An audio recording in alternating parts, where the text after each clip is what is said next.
there, Pearl. I was just wondering if you're home right now. Did you already go out to the store for the day? Oh, hi, Harriet. No, I was actually just about to go there right now. Did you need me to pick you up anything while I'm there? Well, I actually just wanted to let you know that I just went out to a steakhouse for lunch with some friends. I heard that you were going to be preparing some kind of beef dish for dinner tonight, so I wanted to tell you to think of something else. Obviously, I don't want to have to eat the same kind of food twice in the same day. Oh, I see. Okay then, I understand. Thank you for telling me. Oh, I'm so sorry to have to change your plans at the last minute like this. I was just thinking that having to eat something so heavy again would just do my stomach no good. I hope that you understand. Yeah, that's no problem at all. I can make something light for dinner since you're already feeling full. Maybe just some soup and a salad or something like that? I actually found a really nice soup recipe the other day. Yes, I think something light would be best for me tonight. But not a soup and salad. That's not even a meal. It's like an appetizer. So, nothing too heavy, but no super salads. Is there anything in particular that you would like me to make for you? I think it might be easier if you just tell me what you're in the mood for instead of having me guess as to what you might be looking for. I was thinking that we could order sushi. Oh, or maybe that sushi that comes without the rice and is just fish? Oh, I forgot what it's called. But I think just some nice raw fish is just what my stomach needs. Actually, scratch the last bit. Do get the rice. So, would you want me to order this for takeout so that I can pick it up after the store? Ah, you can't be serious. You really think that I'm going to take any chances with my stomach by eating some delivery sushi? Oh, no. It's just rice and fish. Surely you can make some at home? Okay then, I guess I can try learning how to make sushi for dinner tonight. I'm sorry for suggesting otherwise. Oh, Pearl, it's not like I'm upset with you or anything like that. You don't need to keep apologizing to me. You're making me sound like some sort of bad mother-in-law. No, I'm sorry. I understand what you mean about your stomach. It's just that you always seem to prefer having food delivered, so I thought that it would be the same this time. I'm glad you told me otherwise so that I know now. Well then, I'm glad I was able to clear up any confusion you might have been having.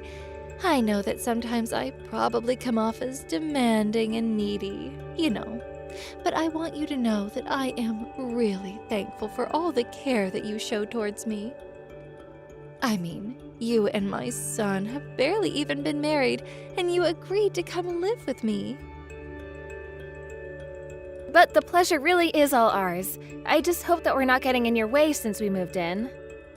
Oh, you don't need to worry about that at all. I just hope that you and my little Dean can get along well now that you're husband and wife. Of course. I don't think you'll have to worry about that at all, Harriet. Although, if I can just make one last little comment, I think that you don't have the best memory in the world. I think you're probably right about that. So maybe you should make notes of the things that I ask you, so that when you're taking care of the house during the day, you can be sure that you're not forgetting anything.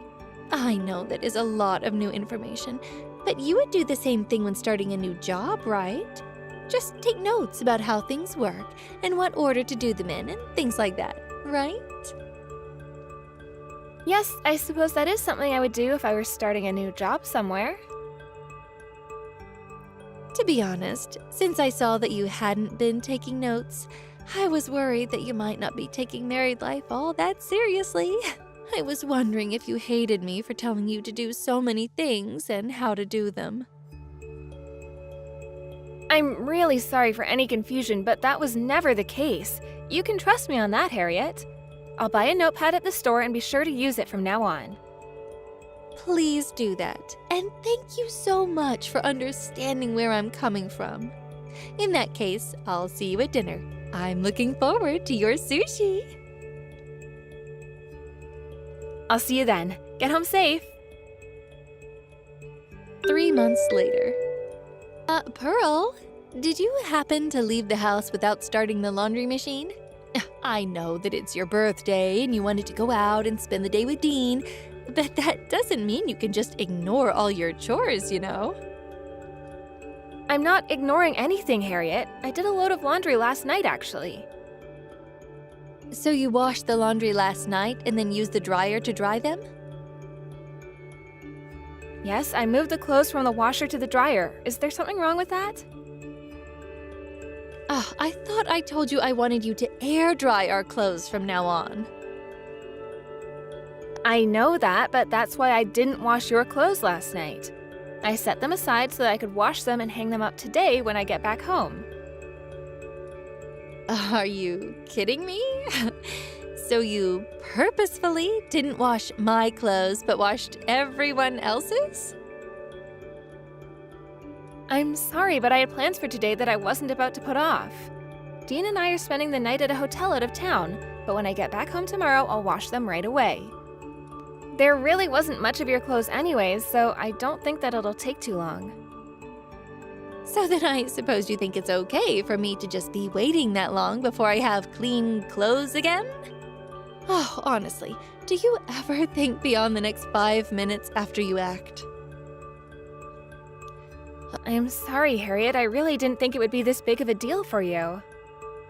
I knew I never should have let my son marry such an airheaded ditz. Look, I know you said that you never went to college because your family couldn't afford it, but I think it might have been because you weren't smart enough to get in. I suppose this means that any grandchildren I get from you are going to be useless as well. Please don't talk to me like that. I'm not a child and I know very well how to take care of myself. You may think that you're clever, but you do know that Dean has a very smart old friend, don't you? You wouldn't happen to be referring to Tina, would you? Yes, that's right. She's a brilliant girl who went to an Ivy League school and is working abroad now. I hear that she's still single, though. And to be honest, I thought Dean and her were dating this whole time. You really thought that? Yeah. In fact, ever since they were little, I always thought that the two of them would end up together. So I'm sure you can imagine my shock when he brings you home and introduces you as his girlfriend to me. And I was even more shocked when I found out that you never went to college and are working some dead-end office job. I really have no idea how you sunk your claws into my little boy, much less how you tricked him into marrying you. Well, Harriet, I don't know what else to say except that I'm sorry I'm not the perfect wife that you want me to be for Dean. But I also want you to know that I work very hard to try and please you. You're always apologizing and doing whatever I say, but are you actually growing as a person?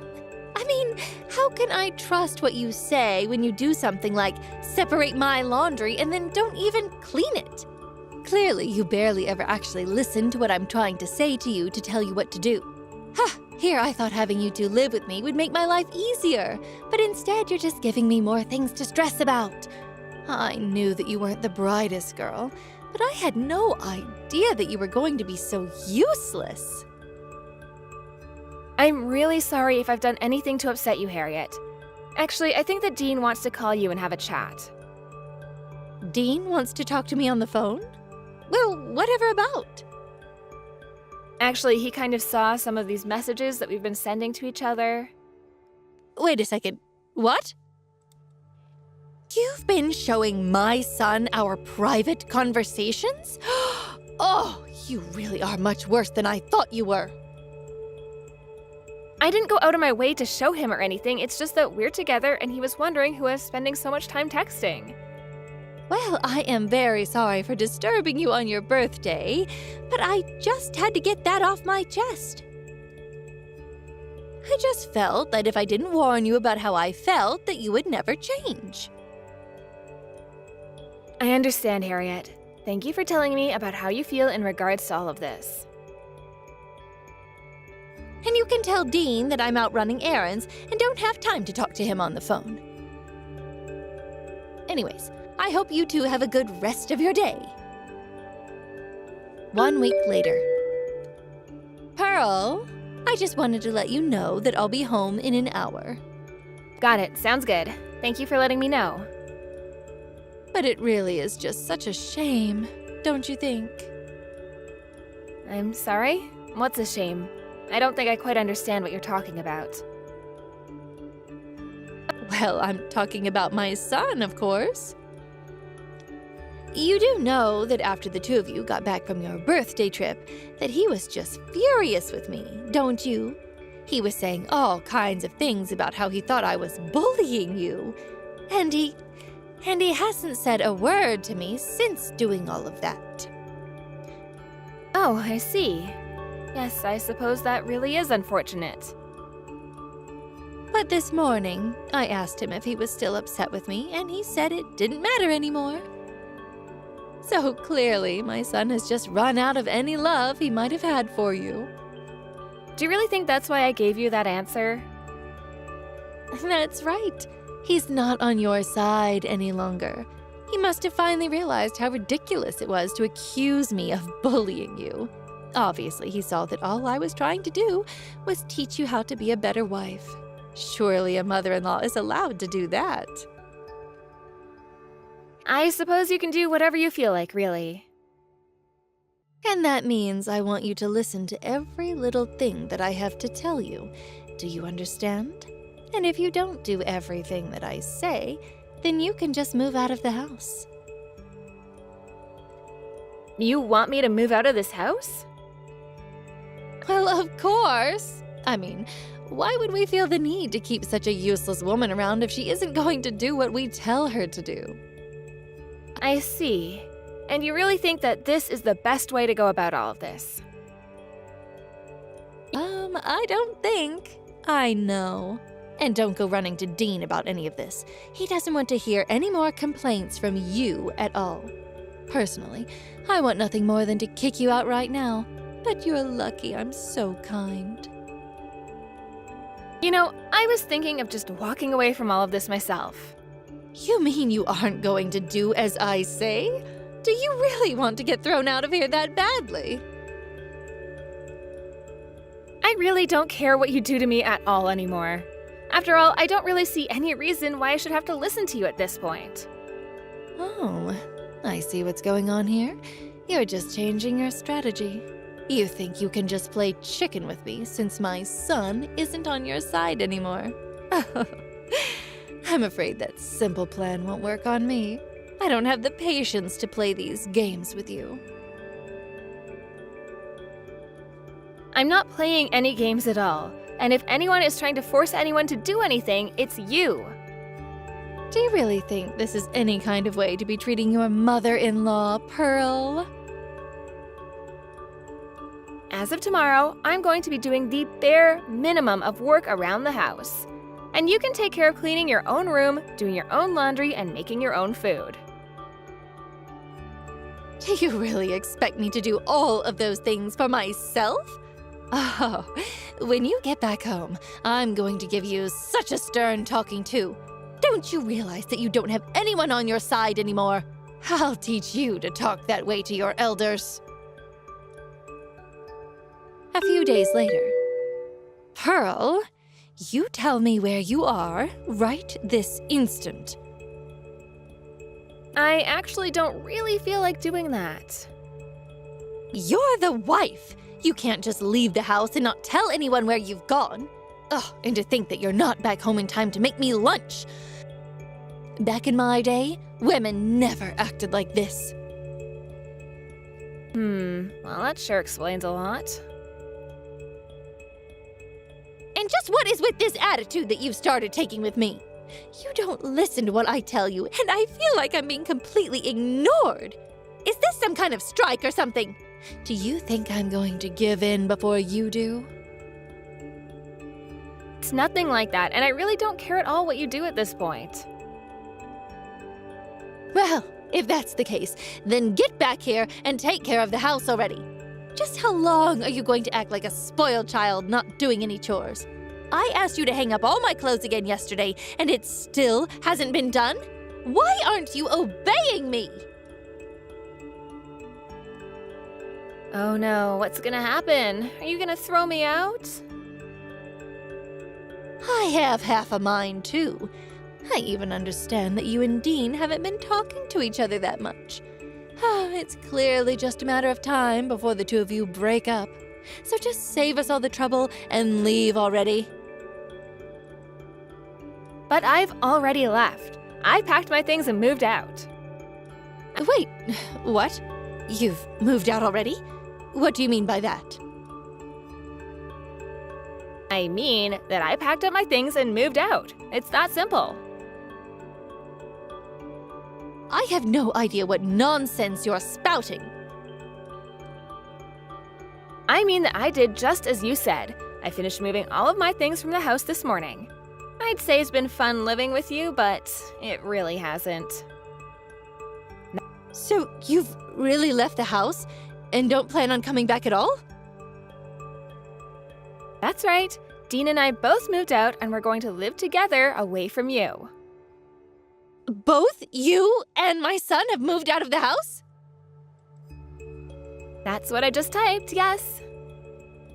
But why would my son agree to go with you? It doesn't make any sense to me. Really? You still don't get it? We're married. He's my husband. Of course he would come with me. But I still don't understand. I thought the two of you weren't even talking these days. I thought Dean was on my side in all of this. He stopped talking to you about this because he realized there's no use in trying to talk any sense into you. Well, what about all the luggage? Surely you haven't moved everything out of the house, right? I still see your things here, which must mean that you've been lying this whole time. Well, obviously moving all our stuff is going to take a few days.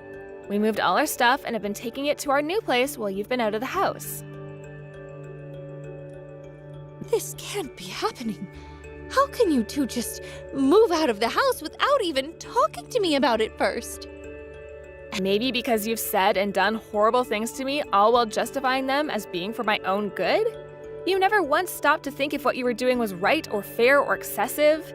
And now you're just upset and facing the consequences of your actions. Dean and I have tried being patient with you, but we're both at our limits and can't take it anymore. It's obvious that there's no use in even trying to talk about any of this anymore. And that's why the two of you are going to leave me? Pretty much. We can't stand living with you for another minute. So please, don't bother reaching out to us for anything ever again. Wait a second. You mean I can't even talk to you? You're just going to cut me out of your lives entirely? That's right. Please, surely I didn't do anything to deserve this, right? Besides, you know that ever since my husband died, Dean is the only family that I have left. What am I supposed to do without my son? That's something you'll have to figure out for yourself, I'm afraid. Because quite frankly, Dean feels absolutely betrayed over the way you've been treating me. Okay, let's just all calm down and talk about this rationally, please. I am being very calm right now. I really was only being so strict with you because I wanted you to become a better wife for my son. He's the only family I have. Surely you can understand that, right? I just wanted to make sure that he had someone who could be there for him the way that I was when I'm gone. Is that really so bad? That isn't bad. What's bad is the way you were treating me and trying to achieve that. You were totally bullying me. Oh, I wasn't doing anything like that at all. You made me responsible for taking care of everything around the house, and you even threw away my cooking just because you didn't like it. and you poured coffee all over the floor as soon as I had finished cleaning it. You just made messes for me to clean up for no good reason at all. But I was giving you a chance to learn how to do them even better. I mean, you said yourself that your memory is bad, so I was teaching you through repetition. And for the record, Dean says that you overseason your food, and that's why he asked me to adjust my cooking so that it wasn't so tough to eat. You mean that Dean thinks my cooking is bad? That's right. But you never gave me any kind of credit for anything. Instead, you just always put me down for not going to college. But you never even went to college yourself. But things were different back in my day. That doesn't mean you can insult me all you like. Who do you think you are looking down at me when we're no different at all? I worked so hard to try and make things right so that you would approve of me, but you never did.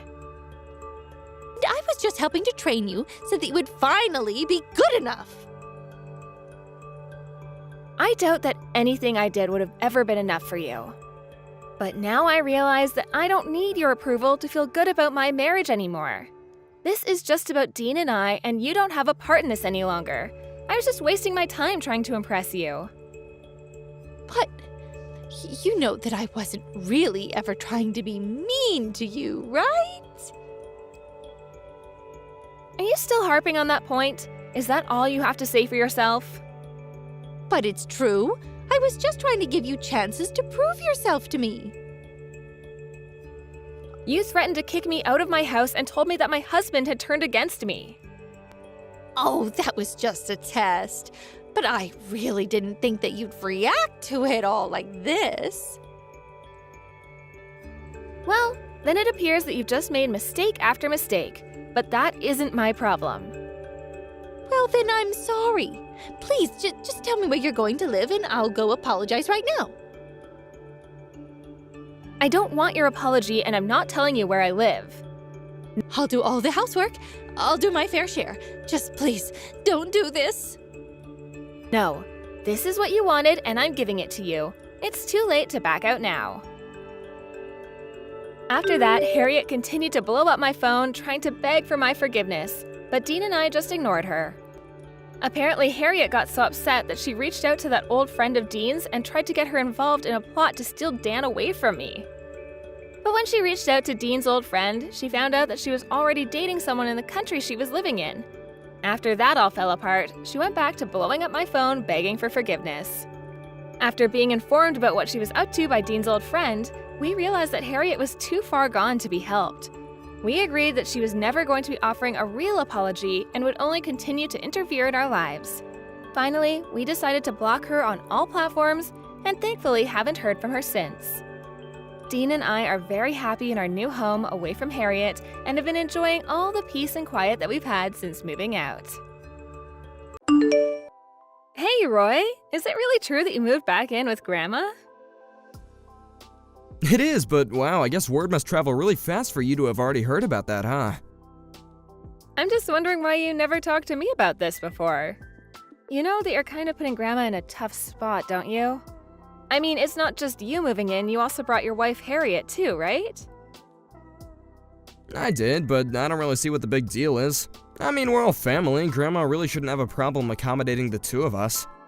Of course we're all family, but don't you think you kind of dropped this on her suddenly? I don't get it. What do you mean by that? She's always talking about how she wants to come and visit. Right, but the last time you were living with her was when you were in your 20s, right? Besides, coming to visit is very different from moving in. You know that, right?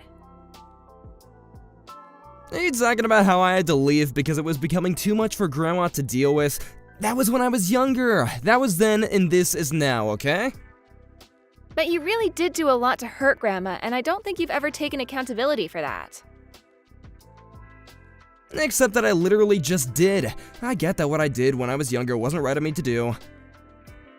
Well, I just really hope so. I mean, she's the one who raised us ever since our parents died when we were little. But you always seem to hate living with them because they had their own house way out in the country. And I was used to living in the city when Mom and Dad were still alive. What's your point?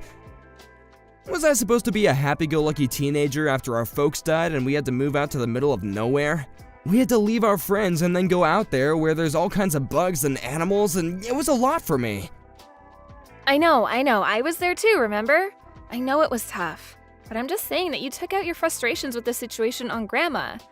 And then, after you graduated high school, you just left the house without saying a word and didn't talk to us for years. You're right, and that was a mistake that I made that I should have never done. So then, why did you decide to come back now? That's what I want to know. And why bring your wife with you? Well, because I'm older now, and I've really been thinking about living a life out in the city lately. Not to mention that it's something my wife wanted to try and do as well. I figured that Grandma was still living out here, so it was the perfect chance to move out there. I get that, but you just showed up at her door with all your bags. You never warned her that you were coming at all. Nah, I did ask her, and she said that it was fine if I came back to live with her. She said that it was okay, and then I went back, get it? Well, I don't think that she understood that you were going to be moving into her home. She probably thought you were just coming to visit her. Well, I don't really get what the big deal is. Her house is way too big for one person, and there's plenty of room for Harriet and I here. I get that, but it's still Grandma's house. I mean, she had never even met Harriet before now. You really should have made sure that she understood you meant to live with her before you went over. Look, you also moved out of Grandma's place, right? Last I heard, you were working in the city. Yeah, that's right, but I'm not sure what you're getting at. Basically, this is none of your business now, and you shouldn't be getting upset with me. I'm just asking you to be a bit more considerate of what Grandma has done for us, and that you don't take advantage of her kindness. You can't just run around expecting everyone to change their life plans for you at the drop of a hat. So you're telling me you think Grandma should have just kept on living out there all on her own with no one to take care of her? I was a bit worried for her, actually, if you must know. You know that her knees are starting to give out and she can't do all that she used to. That's why I'm here to help her out. And what about your wife, Harriet? Her and Grandma have never even met. Even I've never met her. We didn't even know that you were married until well after the fact. But you're really all just gonna live together and get along? Of course, Harriet isn't fussy and she's really adaptable to different situations. Well, I hope so. But either way, I really feel like you went about this the wrong way. No, it's a bit late to undo anything now, but it's fine. There's nothing to worry about at all. Well, I still am worried, okay? Anyways, I just want to let you know that I'm going to be going back to her place soon, too. I want to see you and I want to meet your wife. Oh, you don't really need to do that, you know? Well, I want to and I will, so there. I want to make sure that you're treating Grandma well. I also want an apology from you for all that you've done. Roy, what's the matter with you? Did you really throw our grandmother out of her own house? What were you thinking? Why would you do something like that? What are you talking about? All I did was ask her politely to move out. Of her own home? You basically just stole her house from her. I can't believe that you would do something like that. Look, Grandma was not taking care of that house on her own, so I suggested that she move into a retirement home instead. I don't really get what's so horrible about that. Please tell me that that's supposed to be some kind of bad joke. You literally stole her house right from under her. You know how much she loved that house. But she's getting so old. The house was a mess when I first got here. Well, then why don't you just help her take care of the house since you're the one who showed up there and said you would be living there? I thought you said that you moved back there to help take care of Grandma. Oh, right. Well, I was helping that at first, but then I realized that Grandma wasn't getting her fair share and was just getting in the way more than anything. I don't believe it. This was always your plan from the beginning, wasn't it? Hey, do you watch YouTube ever? I do? But what does that have to do with anything at all? Well, there's a big trend for videos about country living, and I just really want to tap into that viewership and go viral. I figured that if I could fix up Grandma's house and get her out of there, that it would be the perfect setting to start a new channel from. And that's the reason why you kicked our Grandma out of her house? I mean, that isn't the only reason. When this place is even more fixed up, I want to turn it into an Airbnb. People are always wanting to go to the country and try and experience how life is out here. But if Grandma was still hanging around, I think that she would just bum people out and make them not want to stay. I don't even know what to say to you anymore, Roy. Don't tell me you're jealous of my great idea. I'll bet that you're kicking yourself for not thinking of this first. That's not it at all. I'm just sick and tired of the way that you've been treating our poor grandma. She was doing just fine. She had this huge place all to herself. But this house was wasted on her, and I'm actually gonna make something out of it. Besides, it's not like she's gonna be around for much longer anyway. You made a big mistake though, Roy. You're through, do you know that? Through? Me? No, I'm actually just getting started. I found the deed to the house while I was cleaning up the place, and now it's in my possession, which means that I own it.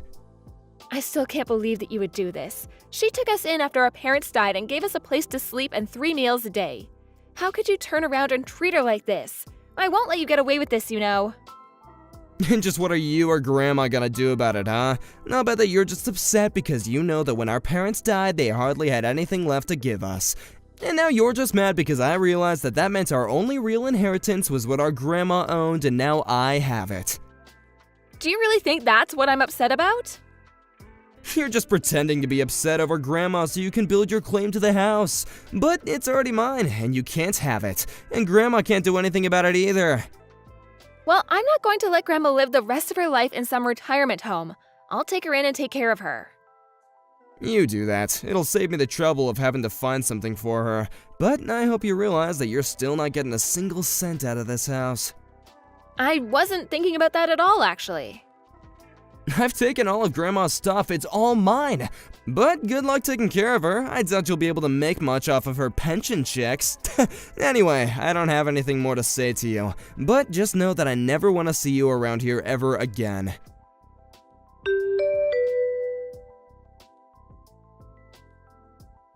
Grandma, really sorry to keep you waiting. I just got off work now, and I'm on my way to pick you up. Oh, don't worry about that, Ren. I just arrived at the bus station now, so I haven't been waiting at all. If anything, I'm the one who should be sorry for sucking you into this mess. Grandma, please, you have nothing to apologize for at all. You didn't do anything wrong. The only person who's in the wrong here is my pig-headed brother, Roy. Honestly, I still don't get what he was thinking doing this to you, but I couldn't stand by and leave you alone after that. You really are such a sweet girl, do you know that? And even I never saw anything like this coming at all. I know, I'm so sorry this happened to you, Grandma, but we'll get your house back, I promise. Oh, don't worry about that either. There would be no point. Grandma, don't say that. You can't give up hope. You really don't want your house back? No, it really is better this way, maybe. Come on, I know that it's a bit rural, but it's not like the house was falling apart. I'm sure that it's still worth a lot of money. Or is this about Roy stealing the deed? Because I'm sure that it's still under your name and you still have every right to the property. No, it isn't that either. In fact, I'm not worried that Roy has the deed at all anyway. What do you mean by that? I mean that living out in the country is no easy task, especially when you have a big house to take care of as well. There were so many things that needed repairing when I left there. So many creeks that needed attending to. I see, but I think that Roy might already be aware of some of those problems. Don't you worry, Ren. I'm sure that before long we'll be hearing Roy sing quite a different tune. Hey, Ren, just curious, is Grandma there? Give me one reason why I should have to answer that question, Roy. Well, she isn't answering any of my messages when I've tried reaching out to her. And what do you even want with her? Well, things are kind of a mess over here, to be honest. A mess? Kind of mess. What do you mean by that? Well, for one, the trash collectors never pick up any of our trash, and all the neighbors have been really mean, and it's been so tough trying to buy from folks around here. I've been having to drive all the way back into town just to get some groceries. I see. Yeah, that sounds like you're in quite the pickle. I really didn't think that Grandma's neighbors would be so standoffish, but I guess there's not much else you can expect from backwards hicks like these. Are you sure that they're not all just mad at you, Roy? Maybe it might have something to do with you stealing Grandma's house from her. I'm sure that no one liked watching that happen. But I'm actually making good use of the house. I'm gonna make money off of this. It's my birthright. Surely I'm entitled to at least this. You're just jealous of me. I'm not jealous, but you're clearly still not over our parents' passing. You have no idea what you're talking about at all. Actually, you're the one who doesn't know anything. When our parents passed, the only thing they had to leave us with was their debt. That's why nobody wanted to take us in. No one but Grandma, that is. Debt? Wait, what are you talking about? I don't know anything about debt. I heard the whole story from Grandma, so you can choose to believe it or not. So then, Grandma was the one that took it all on?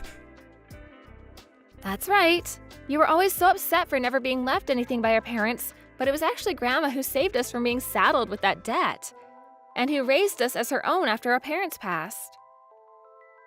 Ugh, fine, I get it. You can tell her that she can move back here if she wants to, I guess. I'm afraid that it's too late for that. Grandma isn't going to move back into that house. What do you mean? Well, you said that you were going to put her in a home, right? Instead, I found her a lovely condo unit geared for the elderly. And I can live with her there as her caretaker. But wait, Grandma's still healthy, right? There's no need for her to live in a place like that. And how is she supposed to take care of her garden and stuff? Roy, who do you think kicked her out of her house and separated her from the only life she knew in the first place? Well, sure, but I didn't realize that Grandma took on all the debt after our folks died. I don't care. You're still not addressing the main problem, which is that you kicked our grandma out of her house. Well, tell her that I'm sorry and I didn't know the full story. Please, this house is seriously a mess. The water heater isn't working, there's leaking from the ceiling. I need to know what else needs fixing here. Why don't you just go online and hire a contractor to take a look at it? I tried calling, but no one is going to be able to come out this far for a long time. Grandma's the only one that knows this place better than I do. Yeah, Grandma was also a pretty big deal around town as well. Everyone knew and loved her there, and you kicked her out. It's just like Grandma said. Hold on a sec. Has that old hag been spreading rumors about me to all these hicks? Is she the one telling them to act like total jerks to me? It's not that at all. What you don't understand about living out there is that people don't think like they do in the city. They help each other out when their neighbors are in need. That's how people live out there. You've already proven yourself to be someone who could never understand that mindset. Wait, no, please. I really am so sorry. Tell Grandma that she can come back here and we can figure something out.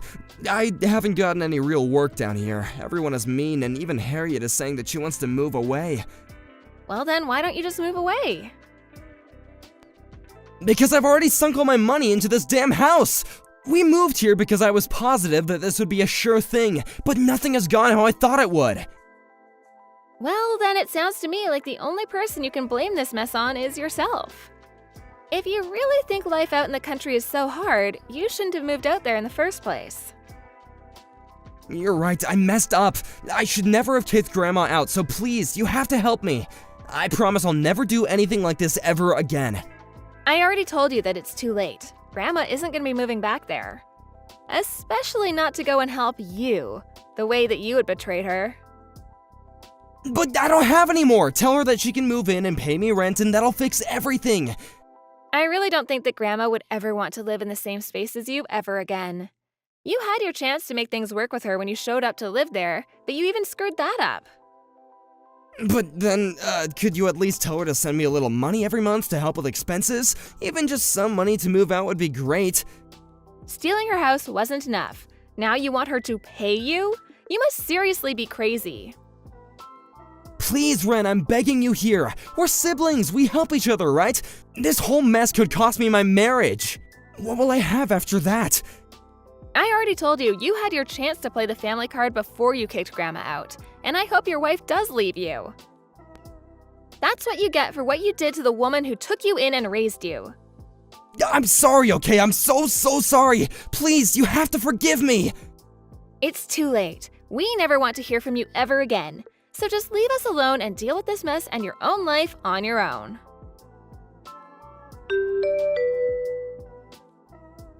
I heard that about a month after our last conversation, Roy's wife Harriet moved back in with her parents. It wasn't long before Roy also gave up on the house and cut his losses. He tried selling the house, but it was quickly revealed that he had forged his signature on the deed and that it didn't even really belong to him. The divorce followed soon after that, and I don't know where Roy went. Of course, I don't really care what happened to him anyways. I'll never be able to forgive Roy for how he betrayed Grandma. He showed his true colors in that moment and gave us no other choice but to leave him. As for Grandma and I, we moved into that condo that I mentioned, and Grandma even started a community garden on the roof because she missed it so much. She sold her house in the countryside to pay for the rent, and even though she misses her old life, she always tells me how grateful she is that I stuck by her side. Meanwhile, although my life was thrown for a bit of a loop with all of this, I never stopped pursuing my own career and was more than happy to move in with Grandma. I thought that I would be so busy taking care of her that I would have to take on less work hours, but being in the condo seems to have reinvigorated Grandma. Now she seems more healthy than ever, and it's almost as if she's taking care of me more than I am of her. Of course, I still help out wherever I can, but she's a tough old woman who insists on doing many things herself.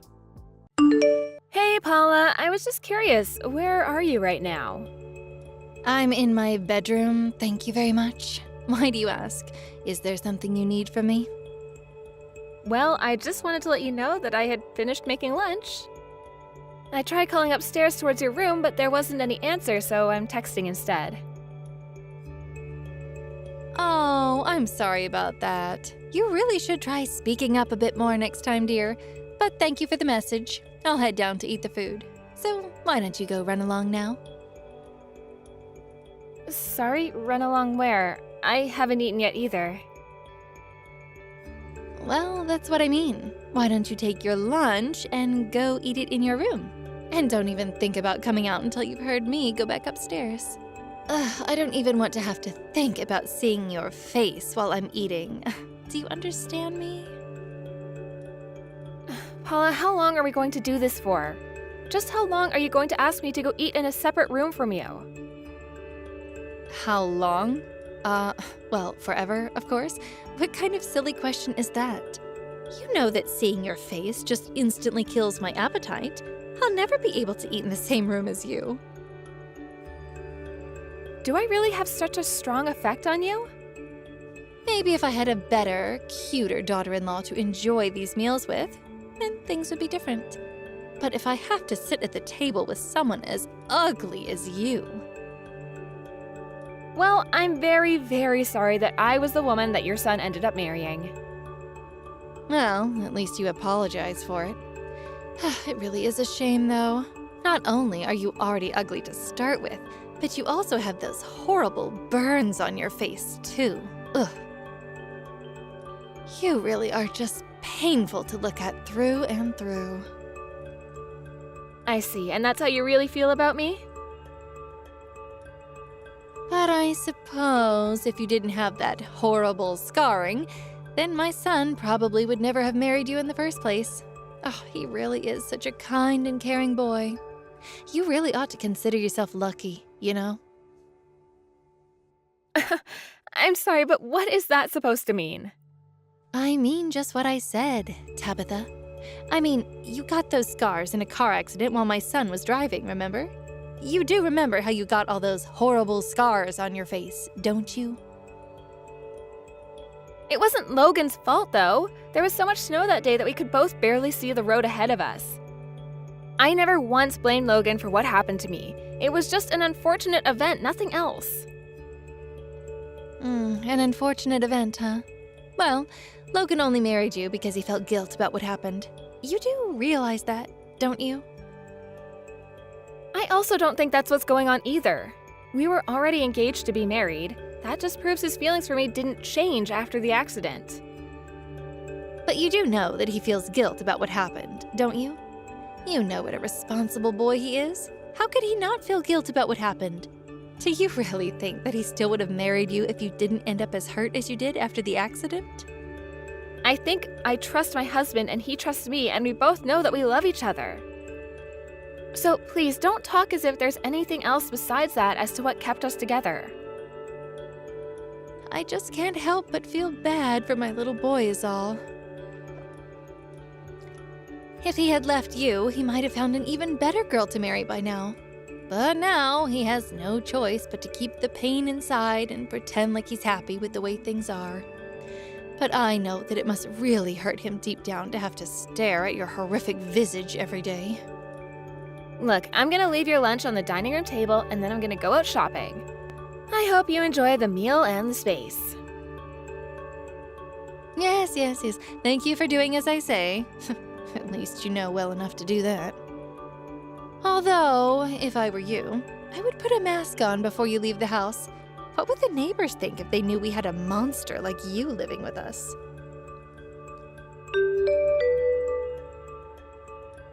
Tabitha! What the heck is the matter with you? How dare you show your face while I have guests over? Just what in the world are you thinking? I'm terribly sorry, Tabitha. I just thought that I would give everyone some tea and cookies. You think anyone here wants to see your disgusting mug? You totally embarrassed me. I thought I told you to stay in your room when I have guests over. Either that or leave the house. All right then, I'll be sure to do that next time. Well, I hope you know just how much of a shock you gave my poor, frightened guests. You totally ruined the mood. All of this is your fault. Well, then next time I'll be sure to exercise more caution. You better do just that. This weekend, I have a very important client coming over to talk with me, and I do not want him seeing your face. Got it? Just stay in your room and don't make a peep. I don't want you causing any trouble while she's here. Do you understand me? Is this client really such a big deal that I have to do all of that? Of course she is. The woman who's coming over is an important representative for a very important potential client. I see, but that's a bit weird for your husband to be inviting his work associates over to the house, isn't it? Well, this time is a special exception. The person coming is interested in my husband's antiques. This is just a way for him to take a look at some of the items that he's interested in. Not to mention, it's a good way to start this business relationship with a friendly home visit. So that's why everything during this visit has to go just perfectly? That's right. My husband's business has seen much better days. But if he can just seal this deal, then I think all his problems will be solved. So then you're really hoping that this client coming tomorrow is going to be your saving grace for whatever business troubles there are? Now you're getting it. And that's why this thing has to go perfectly.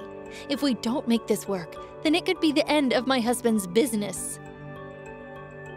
Well, in that case, I really will do my best to be careful when he comes. That's right. You shouldn't do anything but sit perfectly still in your room. Because if this business goes down, then our lives are over. We'll become poor and maybe even homeless.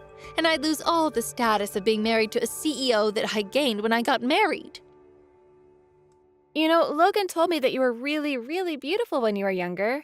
He told me that his dad fell in love with you the moment he saw you. And just what is that supposed to mean? Are you saying that I'm not beautiful now? No, of course not. That's not what I'm saying at all, Paula. I'm well aware of the fact that I've put on a few pounds since I was in my 20s, but all that means is that I'm taking care of my health and eating right. Of course, I've always thought that you were a very pretty woman, and your skin always looks amazing. You're just trying to say that I don't have anything going for me except my skin. Is that it? You think I'm just some old grandma past her prime? I'm really not trying to say anything of the sort. I really do think that you're pretty. I may be a bit fatter and have more wrinkles than I was when I was younger, but at least I'm not some kind of circus sideshow attraction. I don't know how I could live with myself if I have the face you do. And you don't even have the excuse of being old like me to explain these things. You really do have quite strong feelings about the way I look, don't you? And that reminds me, actually, I've heard that this person coming over tomorrow is quite the looker as well. It sounds like they have a lot going for them. Good looking and representing such important people for a living. That's right. They're very high up in this company, and I hear that they're even related to the CEO. Some people even say that they're next in line to take over the company. Although other people are saying that that would be just nepotism. Either way, this is someone that we want to be on good terms with. Well, then maybe it would be best to prepare some kind of meal for them when they come over. I can go to the store and get any ingredients that we would need for that. I was already thinking of picking up something from a fancy restaurant in town. I wouldn't want him to think that we're cheap by serving him handmade food. But why don't you go to that bakery across from the grocery store and get something fancy for dessert? And stop by a tea shop to pick up something nice from there too. Got it. I'll be sure to do all of that. Do you know what kind of person this representative is? Like what they might like or not like? Well, according to my husband, the woman that's coming is about 40 years old. She prefers sweet things to tart things and likes something with a good depth of flavor. So get the most expensive thing you can find that matches that. And I'll make sure to get some kind of fancy tea to go along with the sweets as well. That's very good. And lastly, make sure she doesn't see your face even for a moment tomorrow. Just find an excuse to be out of the house when she comes over tomorrow. Got it? I got it. You don't have to worry.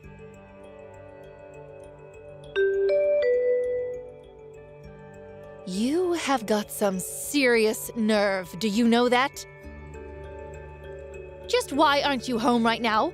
Are you trying to get out of having to do your chores? Get back home and get to cooking this instant. Wait, what? I'm sorry. I thought that you wanted me out of the house today. Should I come back? I'm not sure what you'd like me to do. You mean that you're still out doing the shopping? Oh, you're probably scaring half the town with that horrible face. But I thought that you wanted me out of the house. Just do as I say and get back here this instant. I'm sorry, did something happen with that important client of yours? I feel like this is much earlier than I was thinking of coming home. Why don't you just mind your own business and do as I say? What makes you say that it's none of my business? Because none of this concerns you at all. And don't go thinking that you're entitled to know anything just because you're family. I don't think of you as family at all. I'm afraid that this really is the last straw. I've had it with you and there will be no deal with my husband. Excuse me? And who is this? All I'm saying is that you are the one who forced me out of your house and ruined the deal. You got upset and threw hot tea all over my dress, and now you're trying to take out your frustrations on your daughter-in-law? It's just horrible. How did you know about the tea? I thought that you were out of the house. Have you still not figured it out yet? It's me, Linda. I was just over at your house. Anyways, as I said above, there is not going to be any deal with my husband. Wait, Linda? But this doesn't make any sense. Why are you texting me from Tabitha's number? Well, as I was driving home, I happened to get a flat tire, you see. I was worried about what to do when Tabitha was walking up the road. She stopped along the way and helped me change my tire, and then we started to talk and found out that we were from the same town. Is this really Linda? I don't believe it. You can choose to believe me or not, it really doesn't matter either way. I've already told you what I wanted to. There will be no deal. Wait, no, please. You can't be serious about that deal, right? I'm afraid that I'm very, very serious. And I will be telling my husband about this. After all, this is going to be the company I'm taking over. No, please, you can't. Can't we just start over and pretend like nothing happened? You can't actually be that upset over a little tea, can you? It wasn't just the fact that you dumped a cup of tea on me. It was also that this was one of my favorite dresses. But even that's not the reason the deal is off. The real thing is that after all that, you are going to try and pin the blame for everything on your poor daughter-in-law. Don't you already treat her poorly enough? Why can't you just accept responsibility for what you've done? But you saw her face, right? You know what she looks like. With all that scarring? Oh, she's horrible. She looks like a monster. I don't think she looks like any of those things. But her skin, just looking at it makes me so queasy. You really don't think that at all? I think that it's obviously a bit different from other people's, yes, but I don't think that means it's horrific. It has its own sheen and beauty to it. Besides, just why are you, as Tabitha's mother-in-law, always trying to put her down? You should be supporting her as part of your family. But what's the point of pretending that she's beautiful? I mean, you're beautiful. Surely you must see the difference between you and her.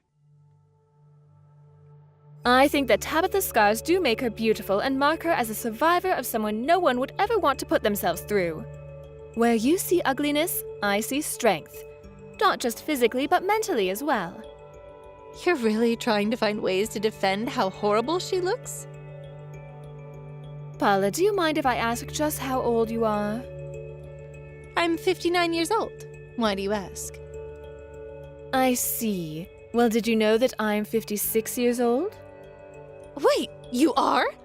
I thought you had to be somewhere in your 40s. Well, I work very, very hard to take care of myself.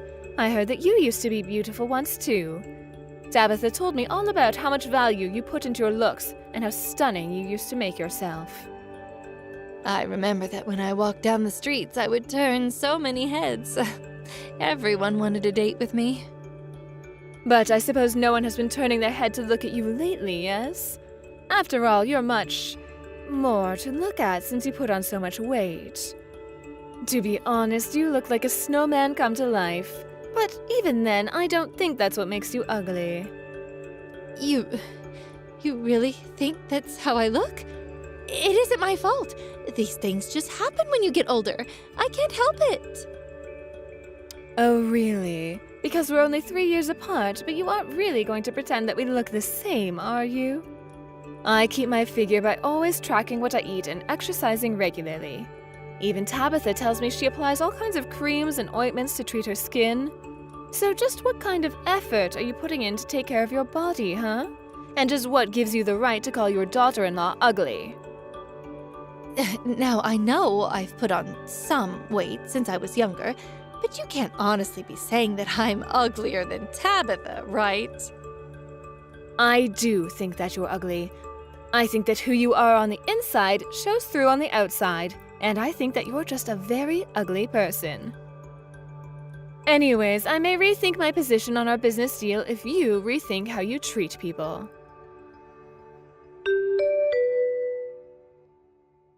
You useless cow! This is all your fault. My life is coming apart, and it's all your fault. We've tried going back to Linda and apologizing over and over, and she won't listen. And just what does any of this have to do with me, Linda? It all has to do with you. It's your fault that my husband's business is done for. You'll pay for this. I'm sorry, but from what Linda says, it's your fault that the deal wasn't going to go through. You threw her tea on her and then tried to take out your frustration on me, and that's why the deal didn't happen. Oh, just shut up. What do you know? Don't try and spin this against me. I know that it's only a matter of time until my Logan stops loving you. How could anyone love such an ugly girl? I want you to move out of this house right this instant. You know, Logan and I have already talked about my face. We had a long talk about it when we first got married. What are you going on about with this nonsense? Don't you think that I was already worried about what these scars might mean for me? I was really worried that Logan wasn't going to want to marry me once I had them. And he shouldn't have. I told you that no one would want to marry a girl that looked like you. I even brought this up again with him yesterday. I asked him if he ever thought about leaving me because of the way I looked. So then the two of you are finally going to get divorced? Huh, I was wondering when this day would come. If that's the case, then I want you out of the house by the end of the day. Sorry, I wasn't quite finished. We talked, and Logan said that he would never want to leave me. Are you kidding me? He told me that he wanted to marry me before the accident, and that his feelings for me never once changed since the accident. But he also understands that I'm not happy sharing the house with you, and so he agreed to move out with me. So then, the both of you are going to move? You know, I never once told Logan about all the horrible things that you were always saying to me. I didn't want him to beat himself up anymore for the accident. But I couldn't hold back any longer and finally came out to tell him the truth, and he agreed that it wasn't good to stay with you in this house any longer. No, you can't do this. You can't steal my son away from me. Who is going to take over the family business if you do that? That's going to be a matter for your husband to figure out. We've already talked about this with him, however. But you've already ruined the family business, and now you're going to take my son? You're horrible. I think the only horrible one here is you. Do you still not get why I decided to cancel the contract with you? Wait, is this Linda again? What is going on here? I realized that I might have been presumptuous, but I came over to recommend a fantastic plastic surgeon I know to Tabitha. A plastic surgeon? You mean one that would deal with all her scarring? That's right, this doctor is an old friend of mine from college. I understand that your son doesn't mind it one bit, but still, I think it's only fair that Tabitha knows that she has other options. But I still don't get why you don't want to do business with us. My husband and I already apologized to you so many times. You apologized and then continued on with the same behavior that drove me away from doing business with you in the first place. I told my husband that our business needed to have higher standards for who it dealt with, and that means avoiding deals with you. Please, our business is going to fall apart without your support. This isn't fair. You're mixing business with our personal lives. How can you just leave our business to crumble like this? Business or personal, it isn't my job to take care of your company. Now goodbye, Paula. After that, Paula and her husband's business was only able to keep itself open for a couple more months without Linda's contract. The business was doing poorly, which in turn affected Paula's marriage. It was a vicious cycle that turned Paula and her husband against each other until neither of them could stand each other and they got divorced. In the midst of the divorce, Linda decided to buy Paula's bankrupt business and even hired on Paula's husband after the divorce was completed. Since Linda was Paula's biggest reason why doing business would be impossible, once she was out of the picture, things were able to continue business as usual. No longer tied to her husband's business anymore, Paula was forced to go out and find work as well as a new place to live. Last I heard, she moved into a tiny, cheap studio apartment that she pays for with the multiple part-time jobs she had to go out and find. One of them, apparently, is at a fast food restaurant working the grill. I can only imagine what being around that much grease is doing to Paula's skin now. As for Logan and I, we went back and forth about whether or not to get plastic surgery.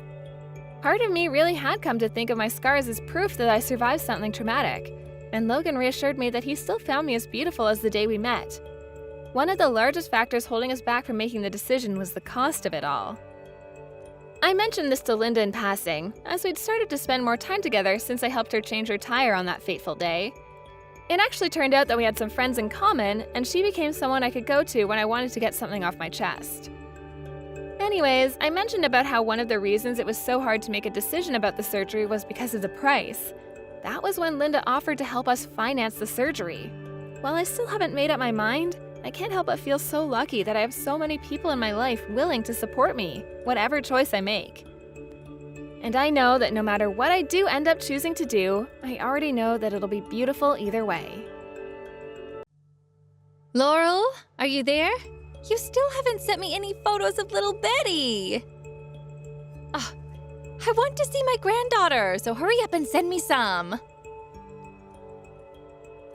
Mom, my daughter's name is not Betty. I've already told you that we decided to name her Wednesday. Oh, but Betty is such a classic name. It has such a lovely ring to it, and think of all the lovely Bettys that have existed in the past. Be that as it may, my daughter's name is Wednesday, okay? Please don't go calling my daughter strange names that don't even sound like her real name. Oh, come on. What's wrong with calling her Betty? Nothing is wrong with that name, but it isn't the one that Richard and I gave to our daughter. So please don't go calling her Betty, okay, Mom? Ugh, you can really be such a pill, you know that? But fine, have it your way. Can I at least get a few photos of the lovely lady? Mom, I'm really glad that you're so fond of Wednesday, but you ask for new photos every single day. Not only that, but you come over to our house all the time as well. Why not just take the photos that you want then? I'm sorry, but I'm really busy and I don't have time to be taking photos constantly. What kind of excuse is that, huh? It just takes a couple of seconds to send a photo. Surely you aren't so busy that you can't spare a second to show me my granddaughter, right? Except that you're always critiquing the way that I take those photos. You're always telling me the lighting isn't good enough or telling me to put her in some silly pose. By the time I get the photos that you actually want to see, I've already wasted 15 minutes. But I only want to have more photos to show my friends and neighbors. That's why I have to make sure that the photos you send me are as cute as they can be. I bet you don't even know how many people around here are brought joy just from seeing your little girl. I really don't think you need to be showing these people so many pictures of my baby daughter. And I think that they're probably much less interested in seeing Wednesday than you think. Besides, maybe you shouldn't be the one showing off her photos to everyone, do you think? Oh, you have no idea what you're talking about. Everyone loves little Wednesday. They all say what a beautifully cute little girl she is. In fact, they all say that she looks just like me. But then again, I was known for being quite the looker when I was younger. So I'm glad that I was able to pass those genes on to her in a way. You aren't going around saying all of that to others as well, right? Which part are you talking about? I mean the part about you being known for being pretty when you were younger? And just why shouldn't I be saying something like that, huh? Everyone really did think I was stunning back in my prime. Well, that's all well and good, but don't you think it's just a little prideful, maybe? Oh, I think people who believe that are just covering up their own insecurities. Either that or they really are just fatties who don't like seeing someone prettier than them. Okay, well, that's just a pretty straight-up rude thing to say about other people. All I'm saying is that if you go around bragging about yourself so much, people are going to want to stop hanging out with you. Well, it's not like I'm going around calling people fat to their faces or anything like that. Even I have the good sense to keep my mouth shut when I see someone really, really ugly. I mean, they probably already know how they look. What's the point in reminding them, you know? Just hearing you talk about other people like this is starting to irk me, Mom. Well, it's been a month since you've given birth, hasn't it? I bet it's probably just your hormones being imbalanced. Don't worry, things will settle back down for you. I really, really don't think that it's that. Well, I'm just glad that at least your child looks like me. Because your siblings' children? Not so much. Sometimes I wonder if they're even really my kids. I mean, we don't even look all that similar. Mom, are you kidding me right now? How can you be saying that about your own children? Well, it's not like I'm saying any of that to their faces or anything. I'm only telling you because you're not them. So then, as long as the actual people don't hear what you're saying about them, it's okay to diss them like that? Besides, isn't John and his wife letting you stay with them? How can you say something like that about your son when he's doing that for you? But surely you think it too, right? You must think that you have the cutest baby out of the rest of your siblings, don't you? I really don't feel that way at all. And I think that John's daughter is a very cute baby. But her face is all, well, it's a face only a mother could love. Okay, Mom, can we just stop talking about how other people look? Anyway, Wednesday just woke up from her nap. I've got to go and deal with her. Don't forget to send me some pictures, okay? I'll be having dinner with friends tonight, so make sure that you get them to me by then. Ooh, and maybe a video too. 2 weeks later. Laurel, did you get a call from Tiffany earlier today? I did, yeah. She's gonna come over next week to watch Wednesday for me. I'm really lucky to have a sister-in-law as kind as she is. Last month was so hectic that I just didn't have a chance at all to speak with her. But I really do have so much that I can learn. You know that you could have just come to me to ask for help, right? I know, but Tiffany wasn't there when I gave birth and hasn't even met Wednesday. And last month was such a rush that we just didn't have any time to meet at all. I also haven't been able to go to the salon or even really sit back and take a breath for myself since having Wednesday. Well, I'm sure that you must be feeling the need for a lot of help at times like these, right? But why not ask me for help when you need it? I've helped you before, remember? When did you help me before? Well, while you were doing all the chores around the house, I was keeping an eye on Wednesday while she was napping, remember? I remember you sitting in the same room as her to watch her, but I don't really know how much of a help I would really say that was. Well, that's probably all that Tiffany is going to do. But I'm your mom, and I want to be here for you when I can. I get that, but I really don't feel like being around too many people still. It's just that Tiffany and I are so close, and I think that she knows what I'd expect at this time of my life. So you think that Tiffany knows better about what to do than I do? Huh, I still think that girl has a lot to learn, you know. Oh, really? You do? What do you mean by that exactly? I'm just saying that she's still a young woman and doesn't have all the experience that I do. Not only that, but she looks like a total mess who has no idea how to take care of herself in the slightest. I'm sorry, but I'm really not following with that last one. I think that Tiffany takes really good care of herself. Besides, her kid is already 3, but she tells me that she still manages to take care of the house, herself, and her baby all by herself. Even though you're there living with her and John. And just what is that supposed to mean? Are you trying to say that I don't help out with those two as much as I should? Well, do you actually help out? Because the way John talks about it, it sounds like you just lie around all day and do whatever you want. How dare you talk to your mother like that? I do plenty around the house. Well, I certainly hope that you do. After all, we're all family now, and I would hate to find out that any of that were true. Well, it's not true. I do plenty of things to help out. I taught Tiffany how to change a diaper when she first brought her little girl home. I feel like lots of parents don't know how to change diapers at first, though. Okay, well, do you know that Tiffany hardly even cooks real meals for us? I feel like she just cycles through the same recipes all the time. Okay, but doesn't Tiffany have a part-time job? She does, but she only has shifts twice a week.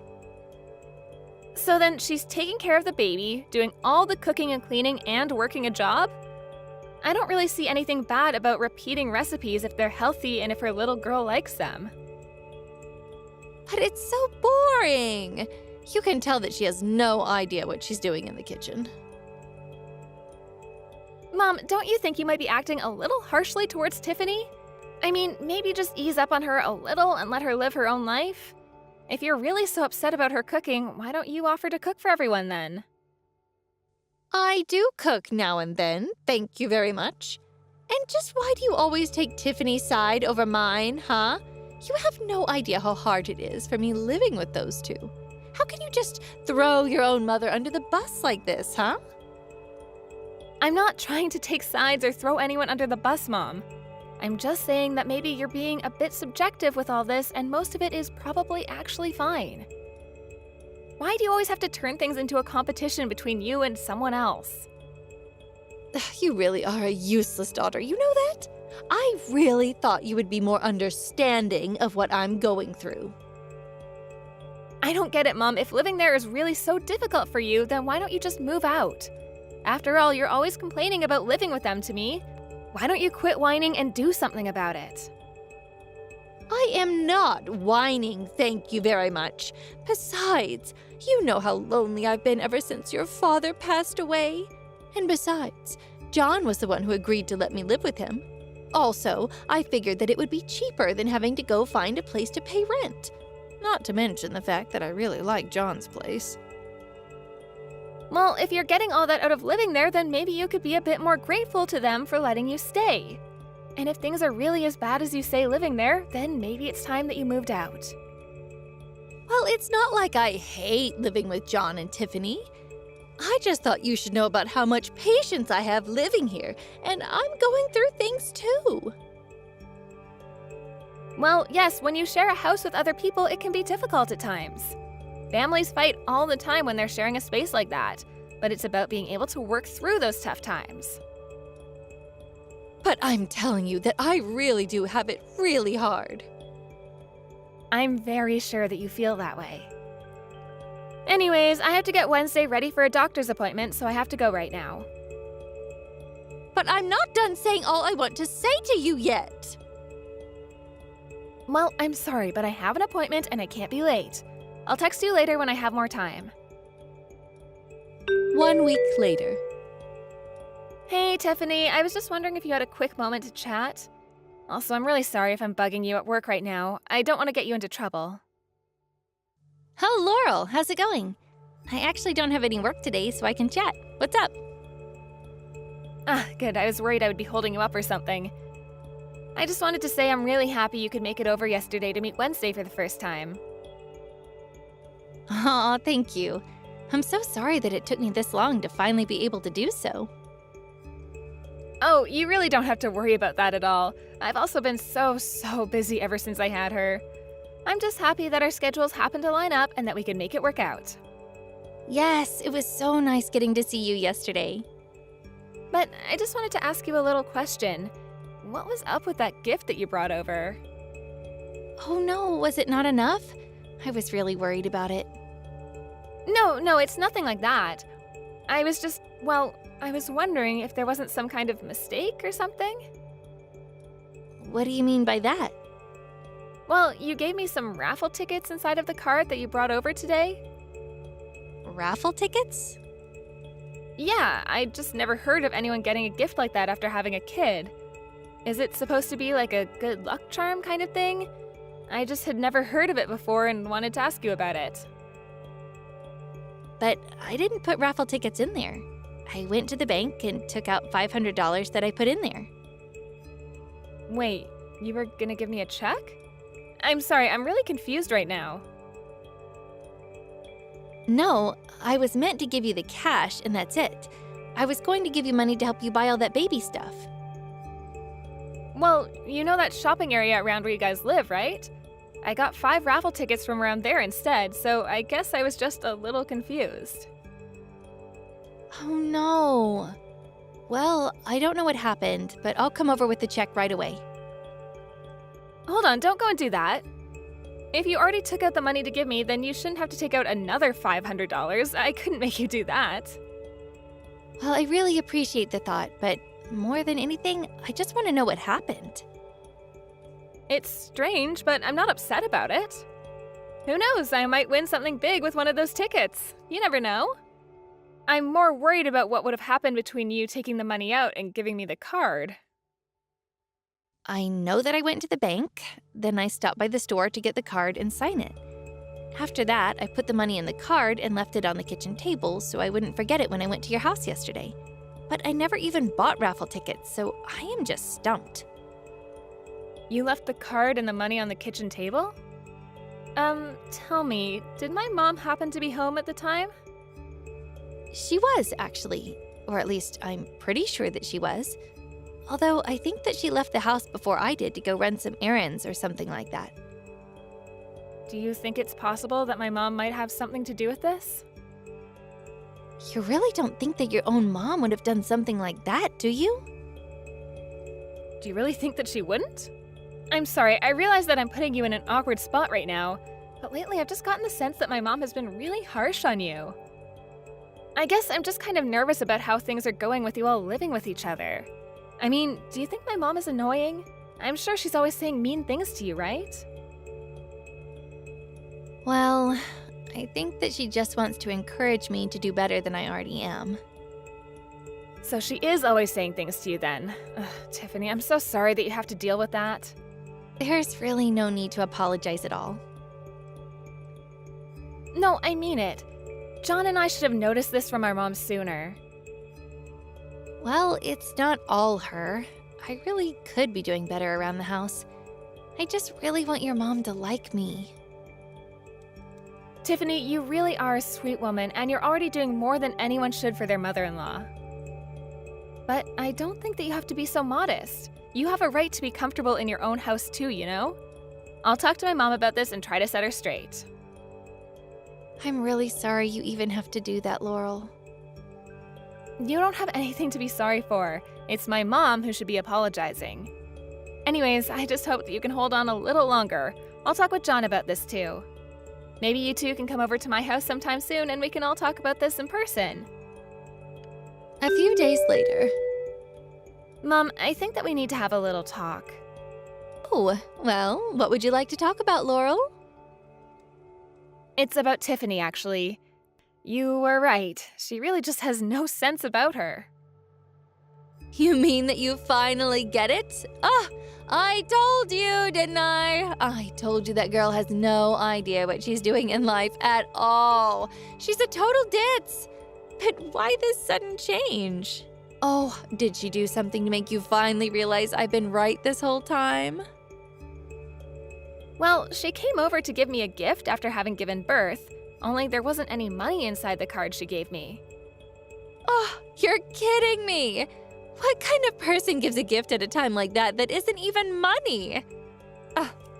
She just wants to keep all her money for herself and skimp out on gifts for her family.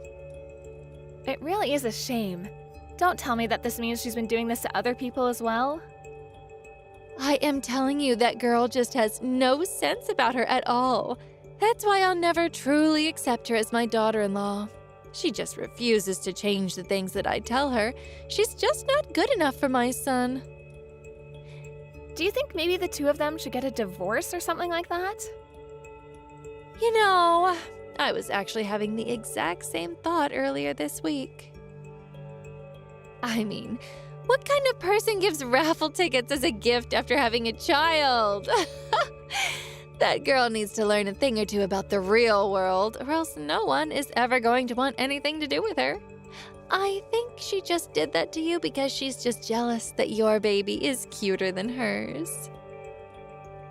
Mom, I never once mentioned anything about any raffle tickets. Wait, what? I knew it! I knew that you were the one who switched out the money for the raffle tickets! Hold on. Did you really not say anything about tickets at all? Well then, I guess I must have just come up with that one on my own. Oops. It's too late to try to cover your tracks now, Mom. And I was lying about not liking Tiffany. I was just trying to see if I could get you to come clean about this to me. But now I see that you were doing all of this to her to try to turn people against her. I have no idea what you're talking about at all, Laurel. I already said it's too late to try and play dumb, Mom. Well, you're gonna keep away from Tiffany and stop living with her and John. What do you mean? Why should I have to stop living with the two of them? How about because you're bullying Tiffany? You make her do all the housework while you just look for ways to criticize her. I really can't believe how cruel you've been to her this whole time. I wasn't being cruel at all. I was just trying to give her some friendly advice as her mother-in-law. And I'm sure that Tiffany would be kind enough to say the same thing, but I know that isn't true. Tiffany recorded some of her conversations with you, and I was just appalled at what I was hearing come out of your mouth. You were calling her all kinds of horrible names and putting her down like she was nothing. Well, I don't see what's wrong with being honest and telling someone what I think about them. Oh, really? Because I think you would only do that if you were sure you could get away with it. But I really was just trying to make her into a better wife for John. Is that really so bad? Oh, I can't believe that you're really going to be taking her side over mine on this. Well, I really feel like I just don't have any other choice in the matter at this point. I mean, who wouldn't take Tiffany's side in this when you're treating her like a maid? Tiffany and John are tired of living with you, and John wants nothing to do with you anymore. And I don't want you coming over to my house either. Wait, John is going to stop talking to me? Of course he is, after the way you've been treating his poor wife. But I didn't even do anything wrong. This isn't fair. You literally verbally abused Tiffany and treated her like a slave around the house. In fact, I really want to cut you out of my life too, but I have no idea what you might try to pull in the future. Laurel, please, talk some sense into your brother. You can't really be okay with all of this, can you? Maybe you are right. Maybe I have been a little harsh on Tiffany. It's way too late to make excuses or try and apologize now, Mom. You were more than happy to try and ruin Tiffany's reputation even among her own melee. Well, then tell her that I'm sorry for everything. Surely that will fix the whole situation, won't it? Just give it a rest already. Haven't you already done enough to the poor woman? This isn't something you can just wash away with a mere apology. But I don't want to live by myself. Please. What are my neighbors going to say when they stop seeing John and Tiffany hanging around? I suppose you'll just have to tell them the truth about what happened. Or not. I suppose I really can't know what it is you tell people to get them to believe what you wanted them to. Just don't expect any of us to come and help you if you need it. Laurel, I really am so sorry about all of this. I'll give back the money if that's what you want. I'll apologize to Tiffany and everything. Please, she has to forgive me for this. I never wanted this to happen. You know, Tiffany is kind enough that if you apologize, she probably would forgive you. That's why she asked me to deal with you in her place. But my back has been hurting me so much lately. How am I supposed to take care of the house all by myself? Your back has been hurting? That's not what I hear from John and Tiffany, who see you going out into the town and coming home with heavy shopping bags all the time. But if it's really getting that bad, maybe it's time you put yourself in a home. I promise never to do anything mean to Tiffany ever again. I swear it. I think there's one with a vacancy sign somewhere downtown, right? Please, you can't just cut me off like this. I'm your mother. You can't just leave me to grow old all by myself. I really am sorry about this. Poor Tiffany has been putting up with your nonsense ever since they moved in with you. She did everything that you asked of her and more, and you never once had a kind word to say about her. Well, now they realize that you need them more than they need you. This is what you get for taking advantage of people's kindness like that. After that, John and Tiffany packed their bags and moved out from my mom's place. Tiffany told me it was like a heavy weight had been lifted from her shoulders and that she felt like she was finally able to breathe again. My mom, on the other hand, acted like a big baby and howled as if the world was ending around her while they left. She began calling me, sobbing at me over the phone every single day.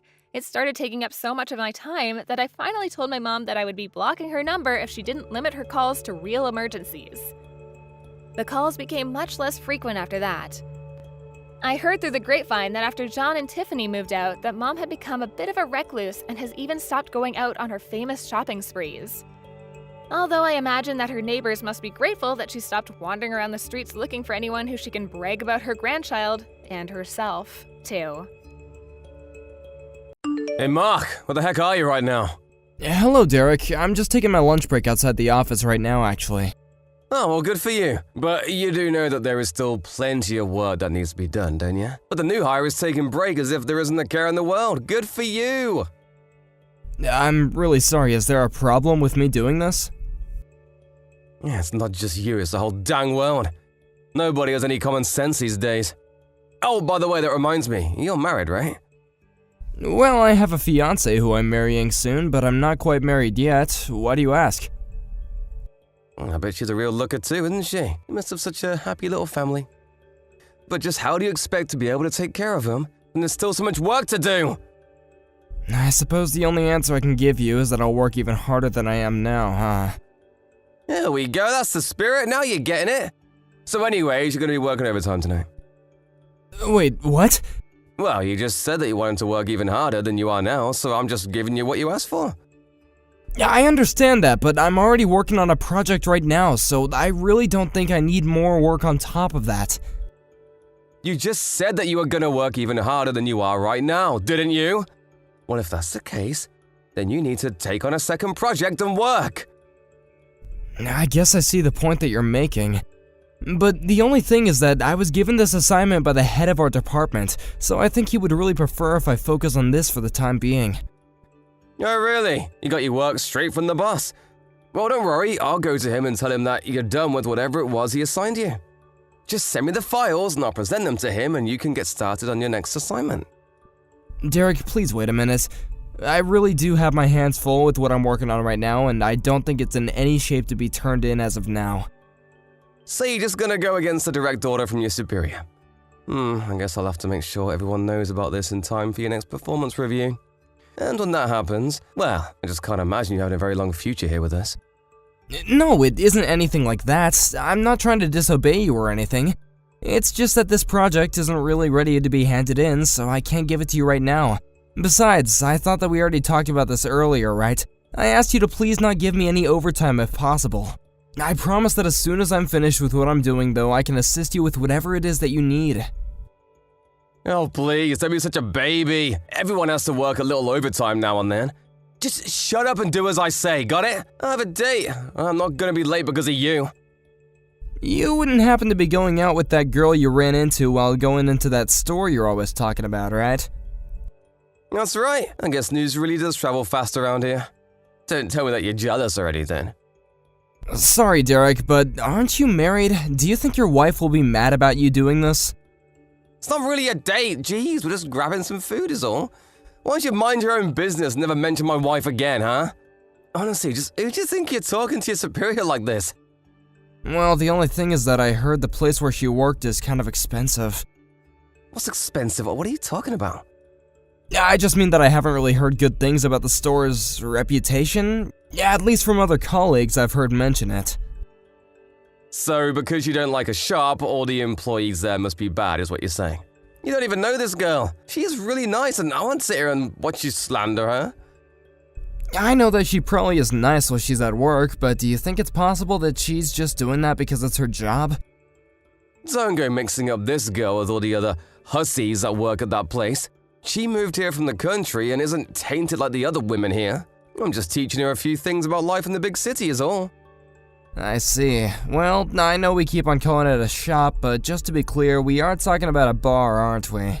If you know what we're talking about, there's no need to spell it out. Besides, you're married, but I'm sure that you must like to go out and have a little fun too. Don't worry, you can tell me. We're both married men here. I understand what you're saying, but my wife is more than enough for me, thank you very much. Oh, well, aren't you a little Boy Scout? But we'll see how long you can put up with that little act of yours.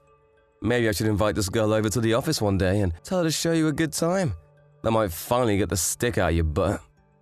You really don't need to do anything like that, Derek. Man, you really are no fun, do you know that? Has anyone ever told you that you're actually a bummer to be around? I bet when you were a kid in school, you were always a quiet kid in the corner with no one to play with, weren't you? Derek, I'm really sorry, but can I please just eat my lunch and enjoy the rest of my break before it's over? Alright, fine, but I'll leave all the work I want you to do on your desk and I'll come around tomorrow to pick it all up. So, you want me to get whatever it is that you have for me done by today?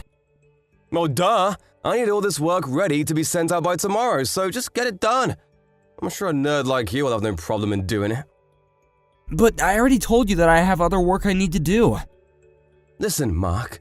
You've been going home at the same time every day since you started working here, right? All that tells me is that you really aren't giving your all to the company. A real dedicated employee would be doing much more overtime. I'm sorry, Derek, but do you even know what it is that I'm working on right now? There you go, back talking me again. Listen, I'm your superior, and I'm giving you an order. If you want to get ahead in this company, you need to learn to take order and keep your trap shut. I wanted your opinion, I'd ask for it. You've seriously got some nerve, you know that, Mark. What is it this time, Derek? I mean that I was just called into our department head's office, and thanks to you, I wasn't able to go home in time. What happened when you went to talk to your boss? He wanted to talk to me about the work that I gave you to do. He was mad because you didn't make it the way that I normally do. Well, I'm sorry that we have different styles, but I only did what you asked of me. Well, that's because it should have been obvious that I wanted you to make it the way that I would have. Now my boss is suspicious of me. I guess I don't know what else to say, but I'm sorry.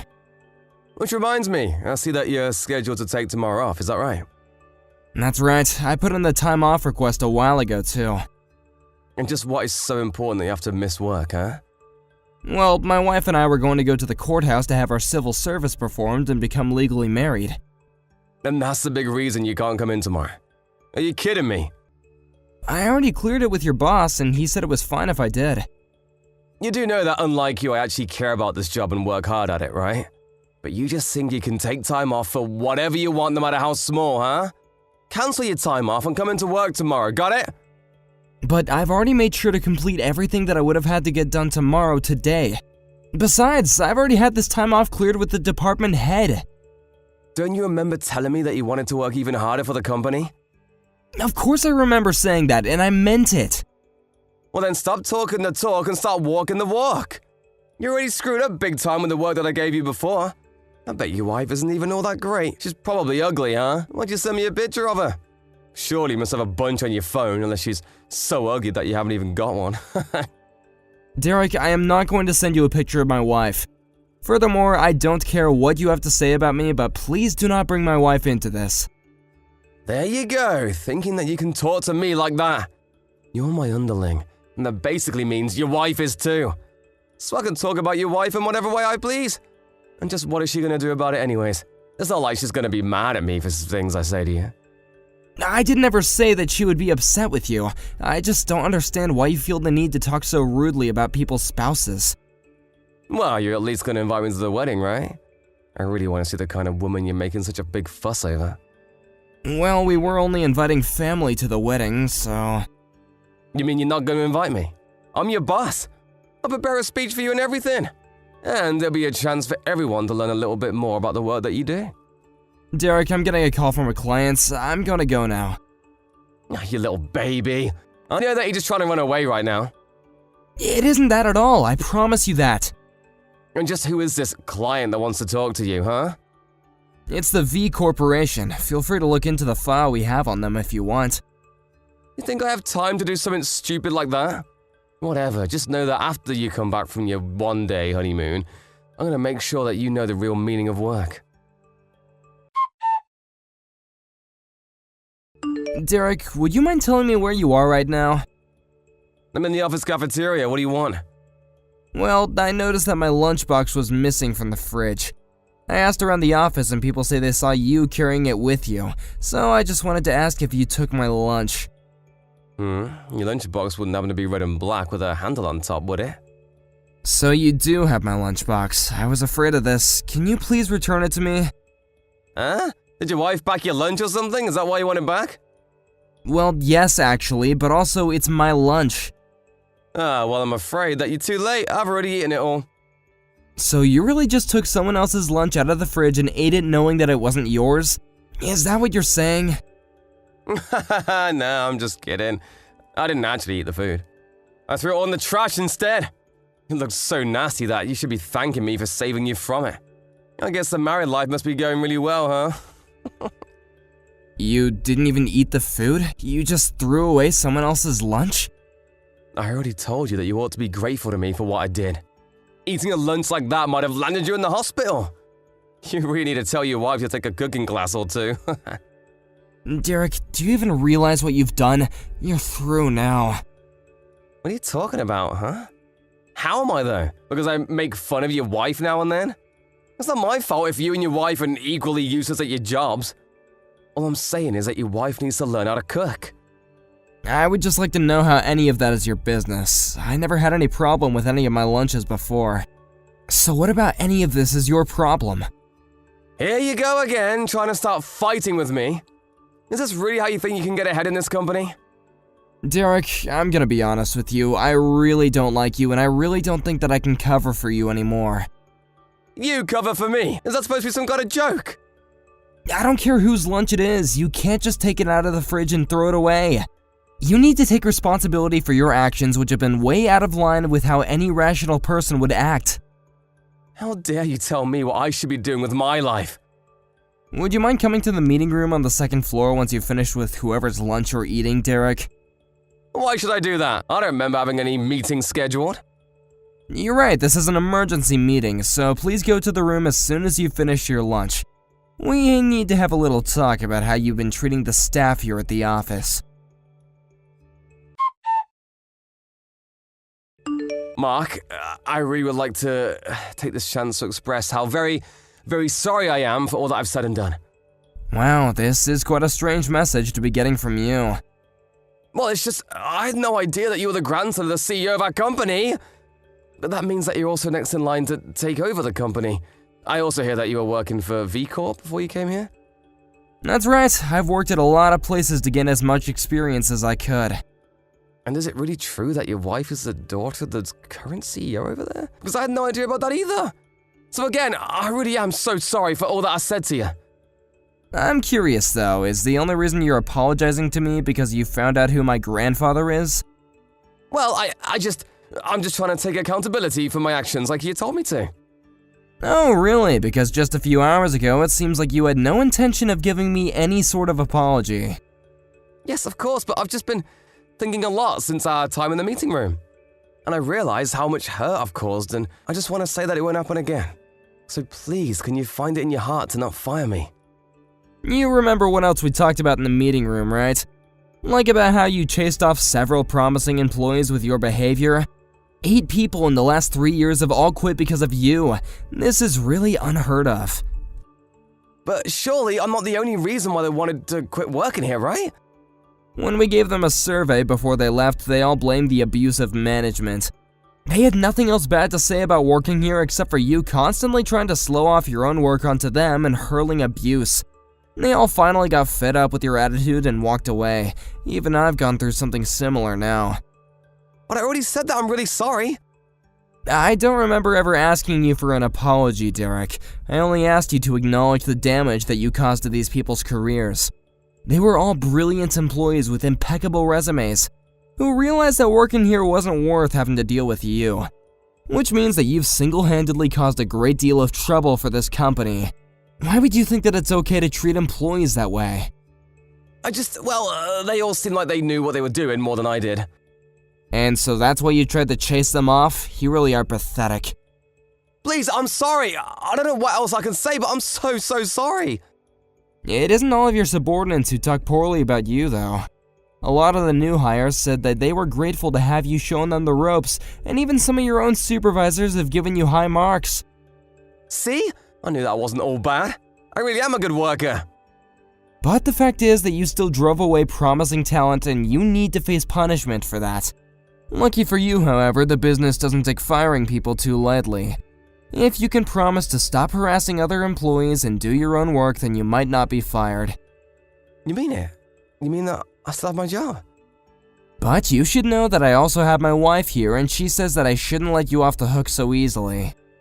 Well, I don't really see why your wife should have any say on how we should conduct our business. Really? Even though she's so tightly connected with our clientele in the V group? No, yes. Can you please just tell her that I'm sorry? And are you sorry for chasing off the other employees? Are you going to apologize to all 8 of them as well? Well, I don't even know where I would find them.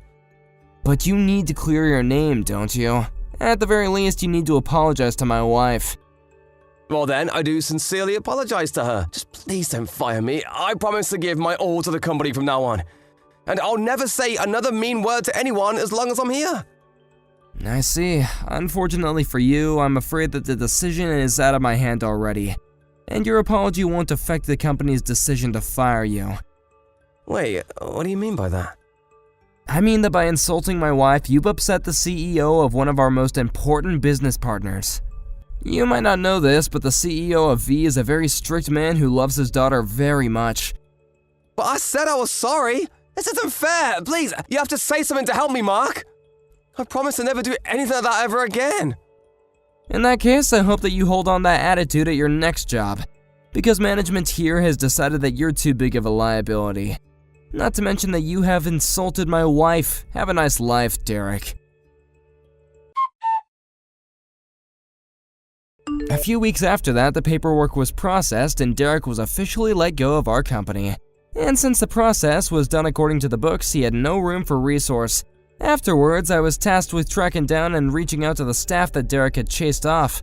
I expressed apology on behalf of the company, and I informed them that Derek had been let go. We offered them a generous employment package if they agreed to come back and work for us. Some did, while others said they would never set another foot in our offices. I heard that a few weeks after Derek was fired, his wife divorced him. Apparently it wasn't the losing job that did it. Instead, she found out about the woman that Derek was seeing on the side, and that was the last straw for her. Thank you for watching. If you like this video, please give it a thumbs up and don't forget to subscribe to see more content like this.